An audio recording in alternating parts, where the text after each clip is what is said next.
Let me start with what we all know, or what we should know.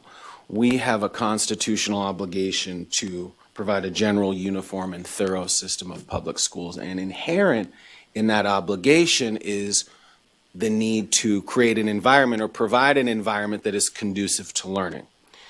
And that environment is only possible when school employees can do their jobs safely, without fear. And that's what this RS and hopefully this bill aims to do. In our wisdom years ago, we realized that in order to achieve that goal, we needed to protect teachers from abuse. And what this bill aims to do is two things. One, it aims to extend those protections to anyone who is a public and school employee. And that would allow the legislature to say, not only may you not abuse teachers, you may not abuse a crossing guard, you may not abuse the lunch lady. We don't care what their role is in this learning environment. We need them to be able to perform their duties without fear.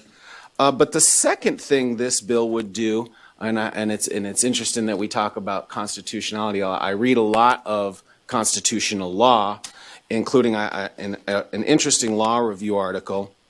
When I went to LSO to have this RS drafted, I was notified that the language that exists currently in statute exists in multiple other states, and that other courts have found it unconstitutional for vagueness. What does, for example, upbraids or insults mean? Just because I say something, it might insult one of you but not another, and so courts have ruled that language unconstitutional. So the second thing that this bill aims to do is to bring some clarity and constitutionality to the language that exists in this statute by defining exactly what we mean by abuse and making it clear that the extension of these protections would not apply to someone who has a contract with a public school or an independent contract or just public school employees.